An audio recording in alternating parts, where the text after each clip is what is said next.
How much money is actually enough to retire in India?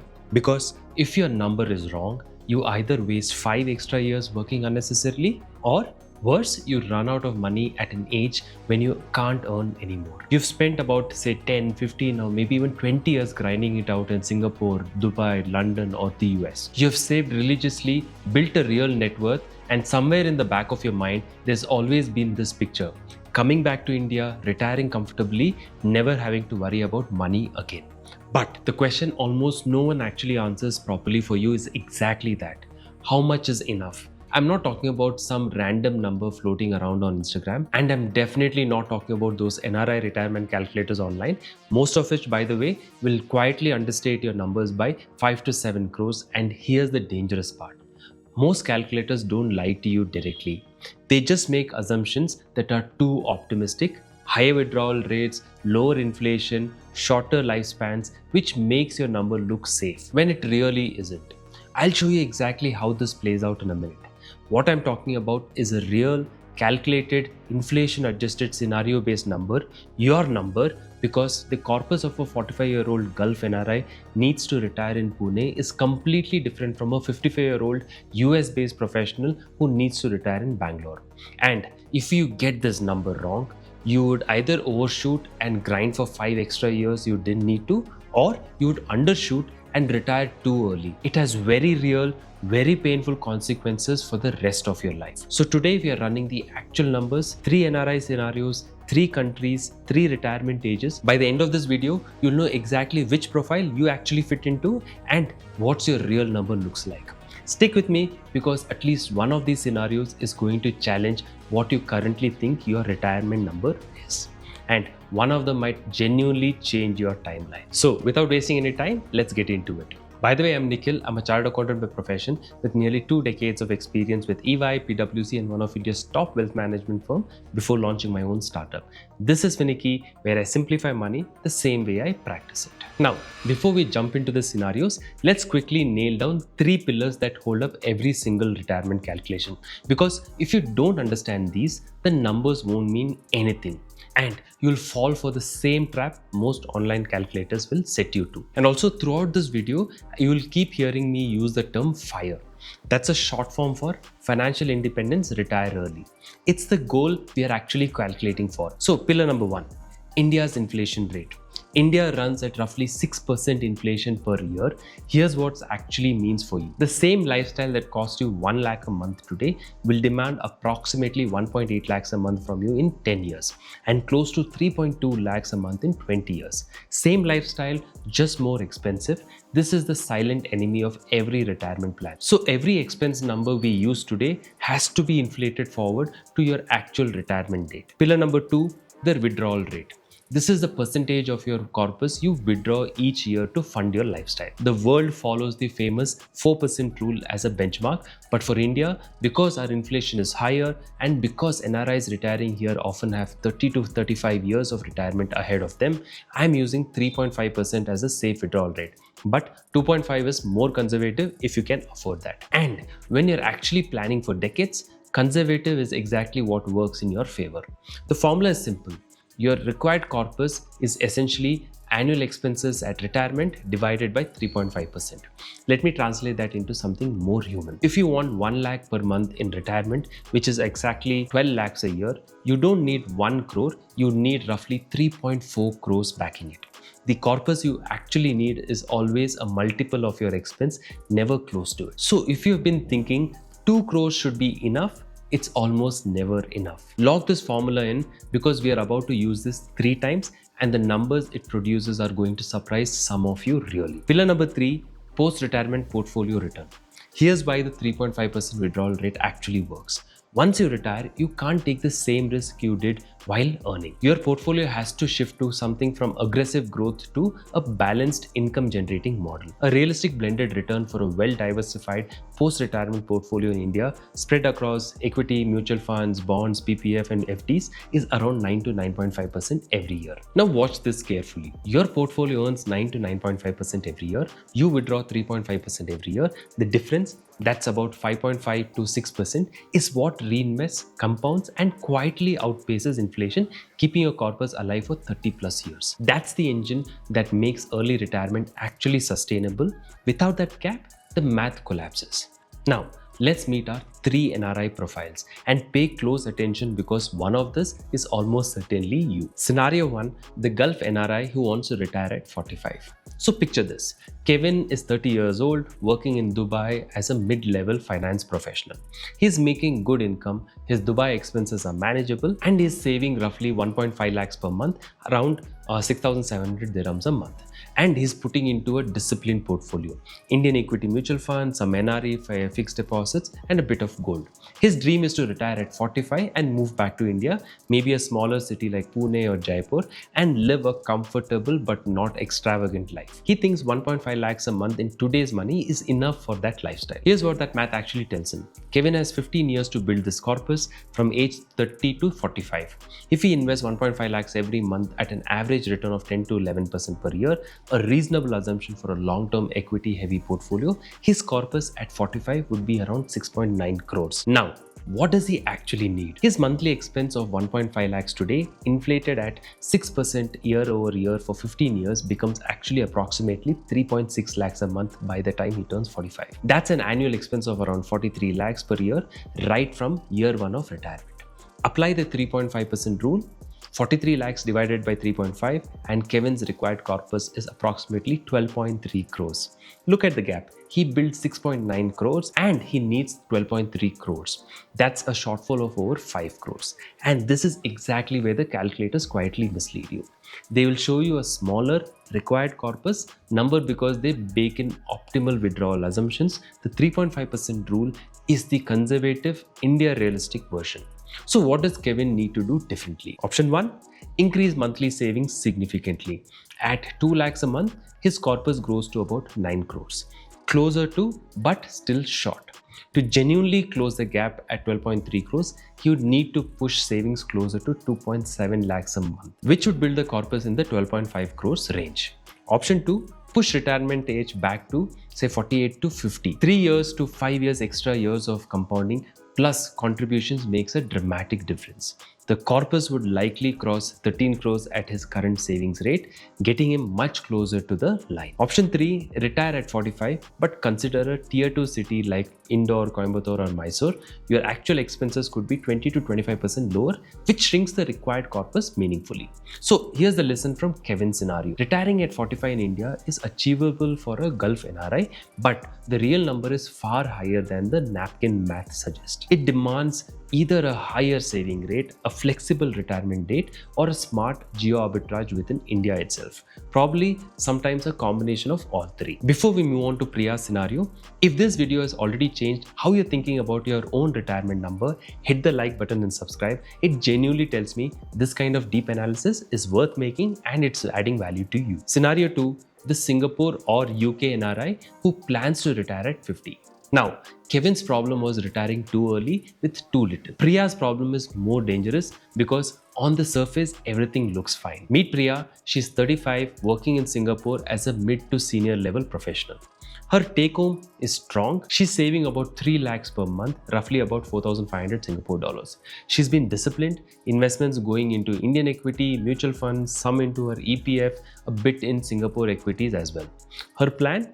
Retire at 50, come back to India, settle in a metro or a good tier 1 city and live well. Her target monthly expense in today's money is about 2 lakhs. On the surface, Priya looks like she's actually nailing it. Let's see what the numbers actually say. Priya has about 15 years to build her corpus from age 35 to 50.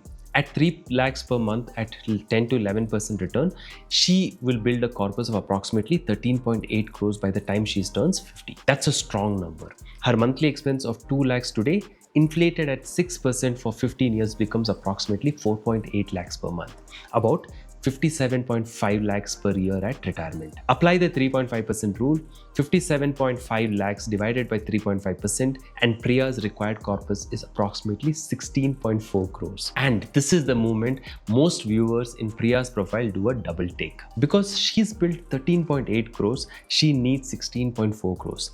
That's a gap of about 2.6 crores And it's a gap most Singapore and UK NRIs in her situation don't even know exists. This is exactly the trap I actually warned you in the intro. Priya looks like she's actually winning, but under proper conservative assumption, she's actually 15% short of her real number. So what does she need to do? Option 1, increase savings to around 3.75 lakhs per month. This pushes her corpus comfortably past the 16 crore by 50. Option 2, push retirement to age 52. 2 more years of compounding plus contribution and she easily crosses the required corpus. Option 3, dial down the lifestyle target from 2 lakhs per month to say about 1.5 lakhs in today's money. Particularly viable if she settles in a tier 1 non-metro city instead of a full metro. And before we move on, there are 2 risks every NRI in this video needs to factor in. They apply equally to Kevin and Priya. I'm flagging them here because Priya's the one closest to the actual retirement decision, but treat these as universal. Risk 1, healthcare. India's healthcare costs are inflating significantly faster than general inflation at around 12 to 14% per year, the highest medical inflation rate in Asia. A hospitalization that costs 5 lakhs today could cost you around 25 lakhs in 20 years. You must maintain a separate health corpus. Think of a dedicated health fund at least of 50 lakhs plus a comprehensive health insurance policy of 1 to 2 crores sum insured. This is non-negotiable. Risk 2, the lifestyle trap. Many NRIs underestimate how much they'll actually spend when they come back first. The first 2 to 3 years of retirement often involves big ticket spending. Renovating or buying property, weddings in the family, international travel, now that you finally have the time, helping kids or parents. Budget for a transition buffer of 30 to 50 lakhs that you don't count as part of your regular corpus. So Priya's lesson is the most uncomfortable one in this entire video. Even when the math looks like it works, it often doesn't. A 50-year-old retirement for a Singapore or UK NRI is genuinely achievable, but the savings rate needs to be closer to 3.5 to 4 lakhs a month, not 2.5 to 3 lakhs. Scenario 3, the US NRI who retires at 55. If Kevin's gap was about timing and Priya's was about hidden math, Amit's is about something else entirely. Assumptions that look bulletproof until you stress test them completely. And this is the most common profile among NRIs watching this channel. The truth here is going to sting you a little. Amit is 38, working in the United States and is making a good income. But here's what people often forget. The US is brutally expensive to live in.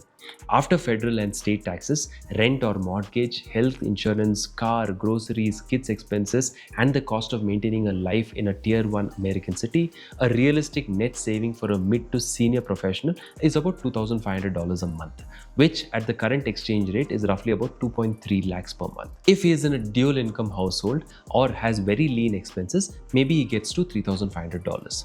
But let's plan this scenario at $2,500 because that's where most US NRIs actually land. He's been investing across 401k, some Indian mutual funds through the NRI route, and US index funds. His goal, retire at 55, come back to India, live a comfortable but not extravagant life. Target 2 lakhs a month in today's money. He has 17 years of investing ahead of him. At 2.3 lakhs per month at 10 to 11% returns, Amit builds a corpus of approximately 13.75 crores by the time he turns 55. His monthly expenses of 2 lakhs inflated at 6% for 17 years comes to approximately 5.4 lakhs per month at retirement. That's about 64.6 lakhs per year. Apply the 3.5% rule, 64.6 lakhs divided by 3.5%, and Amit's required corpus is approximately 18.5 crores. Now, here's the part most US NRIs don't want to hear. Amit is significantly short. He built 13.75 crores. He needs 18.5 crores. That's a gap of around 5 crores. Not small, not manageable. That's a difference between a comfortable retirement in Bangalore and quietly cutting expenses you never thought you would have to cut at the age 65. The US NRI profile is the one that most often assumes the math works. Those dollar salaries look big, the 401k feels substantial, the lifestyle in India seems affordable on paper. But under proper conservative assumptions, the gap is real and it's large. So what can Amit actually do? A few levers, and he likely needs to pull more than one. Lever 1, increase savings to $3,500 a month. At that level, his investment could grow to around 19 crores. Lever 2, Push retirement age to 58 or 60, those 3 to 5 years of compounding combined with continued contribution can add another 6 to 8 crores. Lever 3, factor in additional income streams during retirement. A modest rental income from an Indian property, part-time consulting in his domain, or portfolio of dividend-paying assets that supplement the withdrawal. But the bigger message for US NRIs is this: the US doesn't automatically make your retirement math easy just because dollar salaries look large. The cost of living there consumes most of that advantage. Your actual investable surplus is likely much closer to a Gulf or Singapore NRI than you actually think. There's another critical point for US based NRIs specifically. Your Roth, IRA, or 401k aren't easily accessible before age 59.5 without a penalty. So when you're calculating your retirement corpus for India at age 55, your liquid investable assets in India needs to be independently support you for at least 4 to 5 years before you can actually tap into your US retirement accounts without penalty.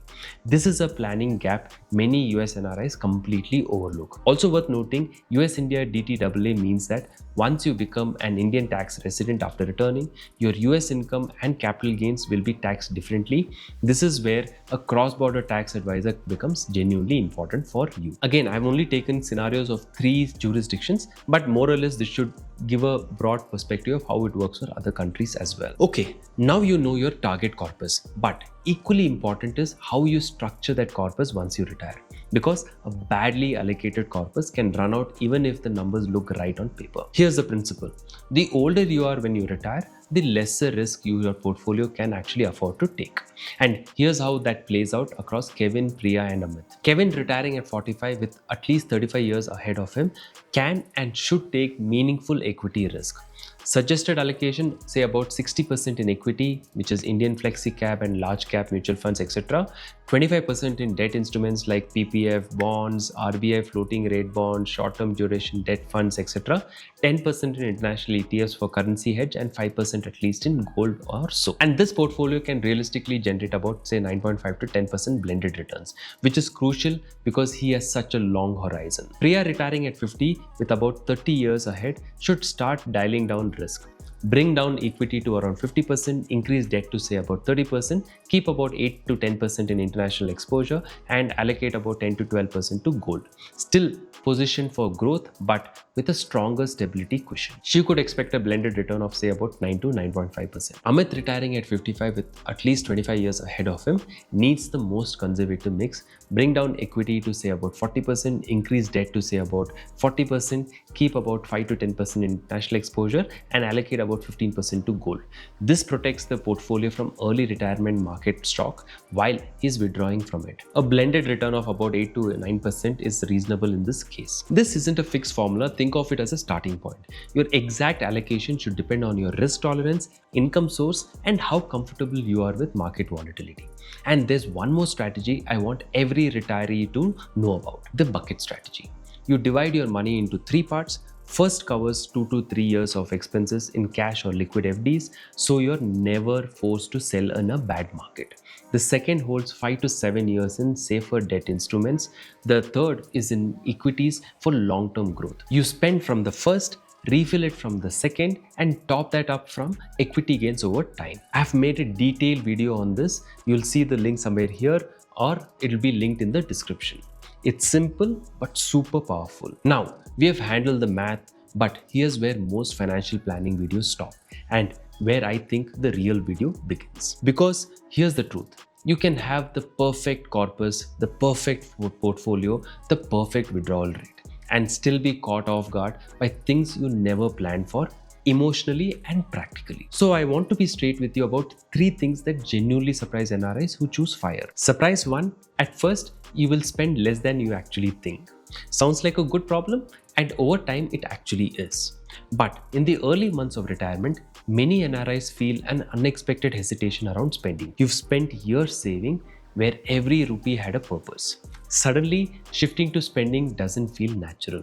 The deeper reason: a lot of what you imagine spending money on, business class upgrades, status hotel stays, premium memberships, was linked to your professional identity, not your personal happiness. Once you retired, those expenses feel hollow. And the experience that actually make you happy. Hiking, learning a new skill, slow travel, time with family often cost very little. So don't worry if your first year spending is 20 to 30% lower than expected. It's normal and it settles with time. Of course, you'll ask me, you spoke about additional expenses in the first 2-3 years and have a budget of about 30 to 50 lakhs. That doesn't happen to everyone, but that's something you should need to factor in as well. But generally on lifestyle expenses, this is what usually happens. Surprise 2. The social landscape in India will feel different than you actually expect. This is the one nobody talks about at dinner parties. When you return after years abroad, you realize your old friends have actually moved on.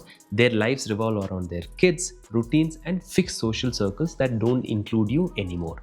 If you have retired early, most peers are still working, so weekdays feel empty and isolating. The key is not to force old connections, but to build new ones intentionally. Join a social group, pick a sport, explore clubs, or find communities around your current interest. The FIRE community in India is growing, and these new connections can be far more meaningful. Surprise 3. Your identity takes a hit, and that's okay. This is the most personal shift in any early retirement. If you have spent 15 to 20 years in a high status role, a big part of your identity is tied to your job. When that goes away, even by choice, there's an adjustment. But what I've seen is the people who handle it well don't lose their identity, they evolve it. They become mentors, creators, learners, people pursuing something they genuinely care about. So when you plan your FIRE journey, don't just plan the money, plan who you will be without your job title. Even a rough answer makes the transition much more smoother. So let's bring it all together. If you are a Gulf NRI in your early 30s saving about 1.5 to 2 lakhs a month, retirement at 45 is a real goal.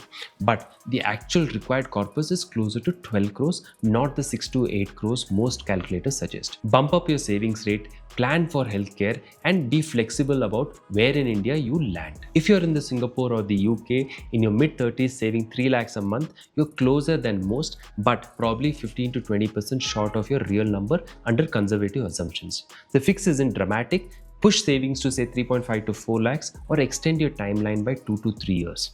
If you are a US NRI, this is where I want to be most direct with you. Dollar salaries can disguise a serious savings gap. A 55-year-old retirement requires a corpus far closer to 18 crores than the 13 crores. Combine that with the 401k accessibility gap and cross-border tax complexity, and this profile needs the most careful planning of all three. And remember the promise I made at the start? Calculators understating your numbers by 3 to 7 crore. You have now seen this 3 times. For Kevin, for Priya, and for Amit. That's not a rounding error. That's the difference between a real retirement and an expensive mistake. Beyond the numbers, prepare for the identity shift, the social reset, and the surprising difficulty of spending money you've spent decades saving. The corpus is just the entry ticket. Everything that matters happens after you arrive. Because this isn't just about a number, it's about whether your money lasts as long as your life, and once you get this wrong, there's no reset button. If this video helped you, share it with one NRI friend who's thinking about this, and drop in the comments, are you a Kevin, Priya, or Amit? That's it from me. I'm Nikhil. Subscribe to learn how to make your finances less tricky with Finicky.